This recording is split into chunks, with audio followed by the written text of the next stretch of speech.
Hey everybody, it's Ruben with the Multifamily Move. Here we are discussing citydata.com. This is a great website for you to begin to learn an out-of-area property that perhaps you have no idea or you're not familiar with that area at all, whether it be state and city. So as you can see here, you can go in and you can select down from the cities. I personally like to go down here and use the quick navigation. Sometimes I go by category and then select the city. But scrolling down a little bit further, when we get into the maps, we can start to see these filters. One, we like to see what the median household income is. Are we moving into an area that is affluent and they're doing well, or are we moving into an area that's not doing so well? This helps us begin to recognize whether or not we're below the poverty level, if we're sitting in the white collar workers, blue collar workers, or perhaps we're in a wealthy area. We can see where our property is, and this is a filter that will help you do that, because now if they're making more money in that area, they can clearly afford your rent. So there are more in here when you select down. We like to see diversity. We do like to see the ethnic mix of an area. And the reason is, just think of it this way. If you are in a town supported by one Walmart, and that one Walmart goes away, you have nobody left to employ the people living at your property. Very similar. It's kind of like that when you're looking at the diverse makeup of your property. You want to see that there's more than one set of people there to support your property, because it's an investment. So we're always looking at that.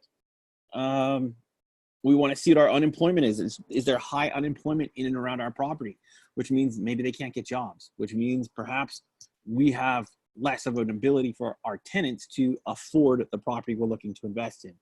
So population is always important. We want to see if population is growing. If it's on the decline over time, that's a bad sign. Like, for example, Detroit. Detroit has been a declining population for, I believe, 100 years. So, it's not necessarily the best area that you want to go and spend your money on, especially if you know nothing about it. I'm sure there's deals in Detroit, but I know nothing about it. I've never been there. Let's see here. Going back up. Oh, getting ahead of myself. Living cost of living. We want to see how much houses cost, how much condos cost, because we want to be able to see what the median cost is for that house, so that we know if people are just going to be coming through us and constantly turning over and going through our property to go buy something else because it's cheaper to rent than it is to, or excuse me, it's cheaper to buy than it is to rent. So we want to find a happy mix, somewhere that we're in the area where, hey, they're making good money, but it's still tough to afford a property, so they are looking to have renters. That just means we're going to have a strong base of tenants to come and live with us in our property, and we're going to take great care of them. Cost of living index, we want to see what the cost is. The median monthly housing costs, that's where we were finding that where I was talking about whether or not you can find if a house is affordable in that area. Travel time to work. It's important. Are your people walking to their jobs from your property, or are they driving? Are they commuting? How long does it take them to get there? So a lot of filters you can get into here. Family income. Is the neighborhood older? Is it newer? If it's older, are we turning it around? So these are the things we want to look at. Crime. I personally do crime on a few other websites. You can do it here. We'll have separate crime websites for you, and I believe they're a lot easier to use. Anything else here I want to make sure I mention? Nothing that, not beyond that point. I don't go down this too far beyond this. But let's do a state, for example. Let's go pick, how about Texas? It's big, it's simple. So you can see what it would be like to go do a property. Real quick, we select our property. Oh, look, there's Texas. Now we can see Texas as a whole.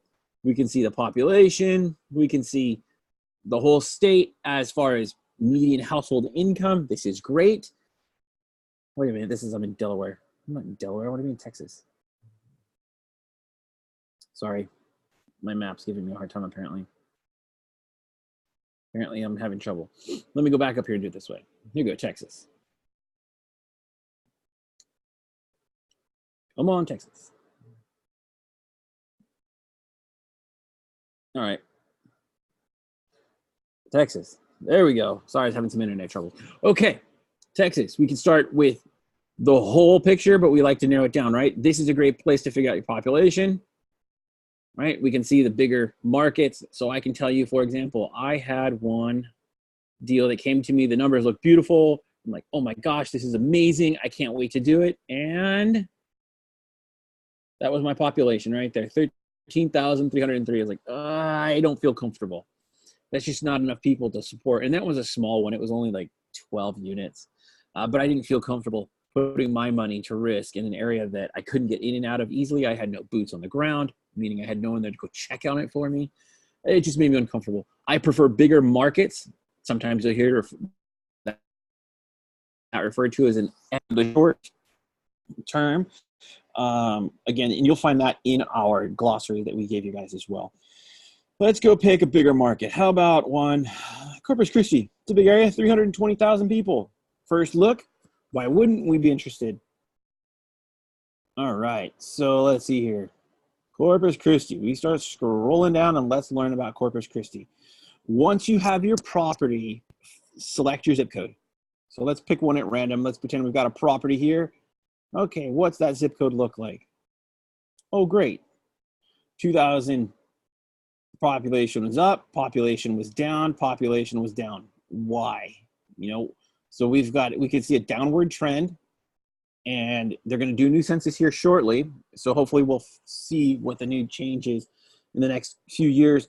But we want to see, is there a why? Perhaps this was a strong oil area and they lost some jobs. Okay, that can be explained. It looks like they're doing all right though. As we scroll down, we can start to see population over 25 years, what sort of education everyone has compared to the state average, predominantly Hispanic. Okay, gives us a good picture. We're starting to figure out who the person is that lives in our property. So now, this map is probably your important map. Just think of it this way. The darker it is in color, the better it is for you as an investor, just generally speaking here. You can see, and this is why. The lighter colors, you can see that they have less income, less ability to afford property, less ability to afford your rental. If you are in this range, right, you are actually on an upward trend to start getting up here to higher income. This number is based at 140. Oh, I scooted in. Sorry. All right, let's back out a little bit. All right, back out. Back out. All right. So let's see here. We're at 131,000, 134,000. That's how much they're making. That is their median household income. So now if we want to change this and we want to see, okay,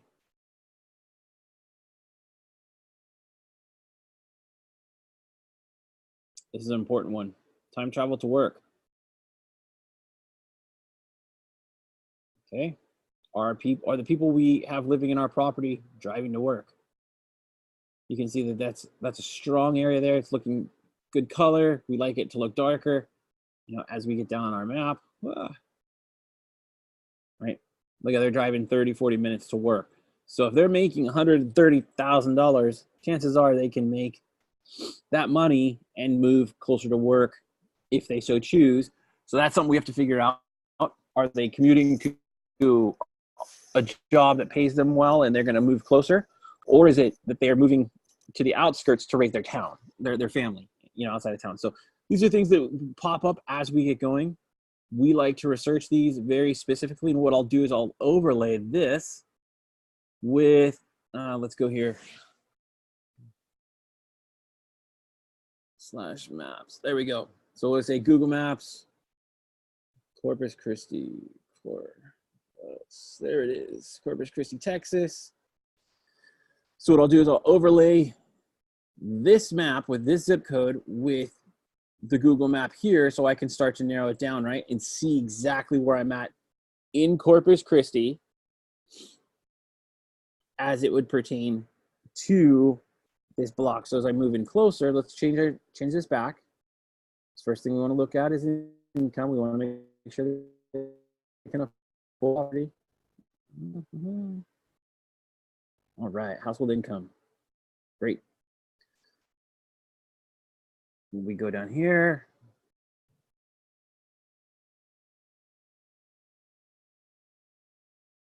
All right.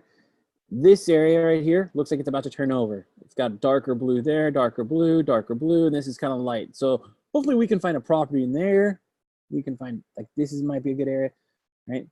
If that's dark purple and that's, we can get blue, well, why wouldn't we want to look into this property right in that block, right? So now we can begin to look and say, hey, by block, oh, look, here's the population by race. Okay. Population, households. There we go. There's our median household income.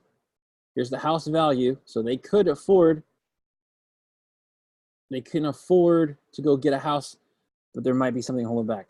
Contract rent. There's your rent. There's one to show you one sample of what it costs to rent a property there. How many people are below the poverty level? Low. That's good. We like that. Looks like middle to mid 30s. So now we're starting to develop a picture of who's living on our property. That's what you can develop as you start to do this. So what we'll do is we'll say, okay, does that overlay with our map on Google Maps? We'll say, hey, look, there's your streets. So now let's say you find a property in here. You kind of have to overlay this by eyeballing it because there's no true address entering here that works that I have been found with. Even when I enter an address in there, I always have trouble. So what I'll do is I'll go in and I'll start to overlay because I want to see these colors as they're changing. Because if I can invest in here, right next to this area, 138,000. Do you think that money's going to start trickling out here and start improving that life? Probably, right? This area is going to start to turn over. So you've got very expensive area next to an area that's not very expensive. Can we be right on the edge as that starts to turn over? Because I might be able to get a better investment deal here than I would here in this dark one where they're making a lot of money already. So this is just homework that you can do on your own. We do this on every deal that we look at so that we can say, hey, who is that person that lives in our property? So here you can see South Staples Street. What is that? I can't even make it out. South Staples Street. Let's see if we can find South Staples Street. South Staples Street right there. So now if I'm looking at a property in here, say, hey, now I can click on it, go down and check it out. Oh, look, that's what my area looks like. So now I can drive around my area on Google Maps, knowing full well that in that area on South Staples Street, these folks are making some pretty good money, right? That means they can afford the houses they're living in. So we would be looking, of course, to see just, okay, looks like, nice little houses. We'll get a view for this and we can get a feel almost as if we're there before. You can do this before you ever go to a property. By the time I get to properties, usually I know I've done this so much, I already have an idea of where I'm driving around because it's like I've already been on the roads. And that's what you would like to be able to do too. So this is citydata.com and we overlay that with just Google Maps. Very simple. We enter addresses and we go state by state. We break it down to the city, get the city, see how the city's doing in the big picture.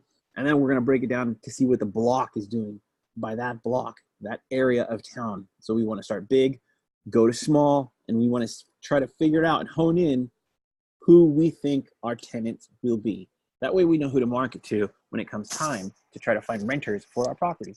Of course, as always, if you have questions, please feel free to reach out. And that's at The Multifamily Move. And you can find us on Instagram or Facebook, or feel free to drop me an email, Ruben at The Multifamily Move. Have a great day.